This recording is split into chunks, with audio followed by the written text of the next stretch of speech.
केन्दुझर सहर स्थित रोटारी भवन ठारे जिला अग्रणी सांस्कृतिक अनुष्ठान सांस्कृतिक पक्षरु एक ग्रीष्मकालीन चित्रकला प्रशिक्षण शिविर आयोजित हो जाइछि। एठारे उल्लेखयोग्य कि सांस्कृतिक अनुष्ठान 1999 मसीहारू निरंतर भावे जिले में कला साहित्य संस्कृति रक्षा लगी बलिष्ठ उद्यम कर आसुछि। जिलार योग्य दायाद जातीय स्तर वरिष्ठ सांबादिक श्याम हरिचक्र मार्गदर्शन में अन्य सहयोगी को नहीं एही संस्था प्रतिवर्ष निजस्व उद्यम कला उत्सव कर आसुछि। देश विदेशर कला साहित्य प्रेमी माने एथिरे जोग देई आंचलिक प्रतिभा को उत्साहित कर आसुछन्ति। सांस्कृतिक अनुष्ठान केन्दुझर अस्नापाटर छऊ नाच को विश्वर विरल नृत्य बोली विवेचना करी स्वतंत्र दृष्टि दे सबुबेले जातीय स्तर में एहाकू अधिक परिचित करने को विशेष उद्यम करुछन्ति।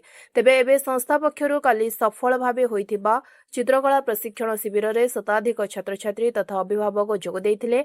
देशर वरिष्ठ चित्रशिल्पी वीरकिशोर पात्र पिलांकू चित्रकला उपरे अनेक उपादेय तथ्य देइथिले। से निजे एक सुंदर तैलचित्र मात्र अध घंटा भितर करी उपस्थापन करथिले।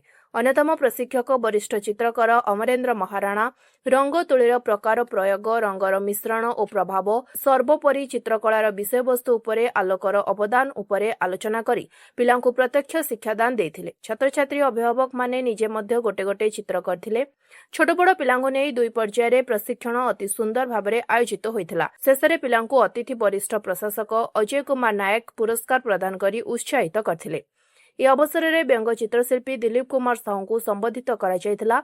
ए कार्यक्रम को सांस्कृतिक संपादक श्यामहरी चक्र परिचालना करथिया बेले वरिष्ठ शिल्पी अध्यापक तरुण कुमार ओझा मंच परिचालना सह मार्गदर्शन करथिले। ए कार्यक्रम में विशिष्ट समाजसेवी डॉक्टर रीना राउतराय, धरित्री राउत, आदिवासी चित्रशिल्पी सुग्रीव जुआंग, घनश्याम मुंडा, अवसरप्राप्त प्रशासक प्रवीर कुमार देव, अशोक नायक, प्रदोष कुमार दास, वरिष्ठ एनिमेटर ज्योतिर्मय गणनायक, समाजसेवी मानसिंह दुर्गा प्रसाद नायक आदि उपस्थित रही समस्त को उत्साहित करथिले। दीर्घ 40 वर्ष तले आरंभ होइतिबा अनुष्ठान सांस्कृतिक जे कला संस्कृति और साहित्य संपर्क में अनेक गुड़े कार्यक्रम करि आसुछि। ता तरफ आज अनुष्ठित होउछि ग्रीष्मकालीन कला कर्मशाला। ए कला कर्मशाला रे आमे दुई जन केन्दुझर चित्रशिल्पी को जो माने प्रतिष्ठित विभिन्न क्षेत्र में विभिन्न स्थान में से आज आम डाकिछु एक्सपर्ट हिसाब रे। ता भितर जड़े होचंती आमर चित्रनगरी मुंबई से प्रतिष्ठित कलाकार वीरकिशोर पात्र। सी माटीर संतान केन्दुझर पिला। दीर्घ वर्ष धरी सी विभिन्न महाविद्यालय विभिन्न विद्यालय रे कला शिक्षा प्रदान करछंती। ता छड़ा सी जड़े प्रोफेशनल आर्टिस्ट एवं महाराष्ट्र मध्य विभिन्न कार्यक्रम को राज्य स्तरीय कार्यक्रम को सी दायित्व नहीं परिचालना करने एवं तांकर जो चित्रकला सी देश विदेश विभिन्न जगार प्रदर्शित होती गुड़ाए सुनाम अर्जन कर सी आमर विभिन्न अनुष्ठान तरफ गुड़ाए प्राइज पाई पुरस्कार पाई ललित कला एकाडेमी ठू आरंभ कर जहांगीर आर्ट गैलरी सबुठी चित्रकला प्रदर्शित होती बहुत सुनाम अर्जन करते। आम आज खुशी जे सी पुणी आमर केन्दुझर माटी की फेरी एवं छोट छोट पिला ए कला क्षेत्र में दिग्दर्शन देवाई समय कर आज ये उपस्थित होती। आउ जड़े कलाकार चित्रशिल्पी जे ए समय चित्रशिल्पी आमर अमरेन्द्र महाराणा से भारी प्रतिष्ठित कलाकार। तांकर कलाकृति एवं सोशल मीडिया रे बहुत पॉपुलर है।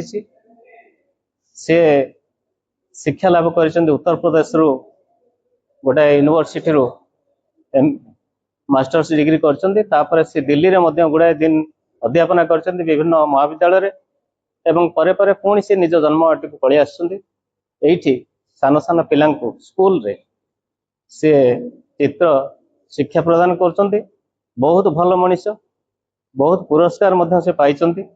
जहा आज ए कला कर्मशाला को यही दुई जन परिचालना करेंगे एवं आशा रखिबो जे सांस्कृतिक तरफ ये जो कला कर्मशाला आयोजित होची से निश्चित भाव में आपण मानकर सहयोग एवं पिला मानकर उपस्थिति रे सफल होबो एवं आगामी दिन में आम विभिन्न प्रकार कार्यक्रम आम यही सांस्कृतिक अनुष्ठान तरफ आयोजन करें। धन्यवाद। नमस्कार। ମୁଁ ଶ୍ୟାମହରି ଚକ୍ର। ଆମର ଆଜି ଯୋଉ ଚିତ୍ରକଳା ଶିବିର ଆୟୋଜିତ ହୋଇଛି ଏଇଟା ସାଂସ୍କୃତିକ ଅନୁଷ୍ଠାନ କରୁଛି। ଆମ କେନ୍ଦୁଝର ସହରରେ ସାଂସ୍କୃତିକ ଅନୁଷ୍ଠାନର ଜନ୍ମ 40 ବର୍ଷ ତଳେ।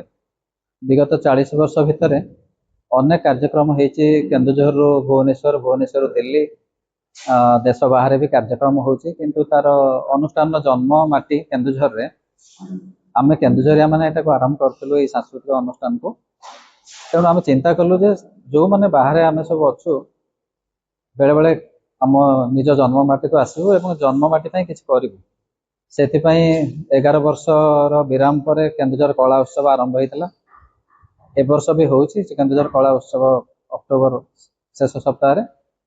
ତା ପୂର୍ବରୁ ଆମେ ଚାହିଁଲୁ ଗୋଟେ ଚିତ୍ରକଳା ଶିବିର କରିବା ପାଇଁ, ଯୋଉଠିକି ଆମର ସହରର ପିଲାମାନେ ଆମର ବିଶିଷ୍ଟ ଚିତ୍ରଶିଳ୍ପୀ ମାନଙ୍କ ପାଖରୁ କେମିତି ଚିତ୍ର କରିବେ ତାର ତାଲିମ ନେବେ। ଏବଂ ଯୋଉମାନେ ତାଲିମ ଦେବା ପାଇଁ ଆସିଛନ୍ତି, ଆଜି 2 ଜଣ ଆସିଛନ୍ତି, ଜଣେ ବମ୍ବେରୁ ଆଉ ଜଣେ ଦିଲ୍ଲୀରୁ, ବୀରକିଶୋର ପାତ୍ର, ଅମରେନ୍ଦ୍ର ମହାରାଣା।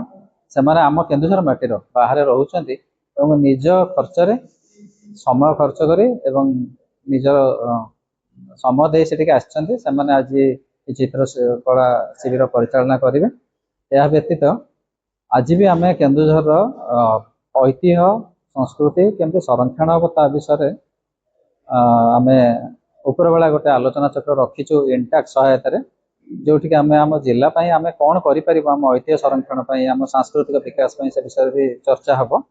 ତେଣୁ ସମସ୍ତଙ୍କୁ ଅଭିନନ୍ଦନ ଏବଂ ସମସ୍ତଙ୍କୁ ଶୁଭେଚ୍ଛା, ଏବଂ ସମସ୍ତଙ୍କୁ ମୁଁ ଆଶା କରୁଛି କି ସମସ୍ତେ ଏଇ ସବୁ କାର୍ଯ୍ୟକ୍ରମରେ ନିଜର ଭାବି ଯୋଗ ଦେବେ। ଧନ୍ୟବାଦ। କେନ୍ଦୁଝରରୁ ଦଶରଥ ବାରିଙ୍କ ରିପୋର୍ଟ, ସ୍ୱତନ୍ତ୍ର ଓଡ଼ିଶା ଲାଇଭ୍।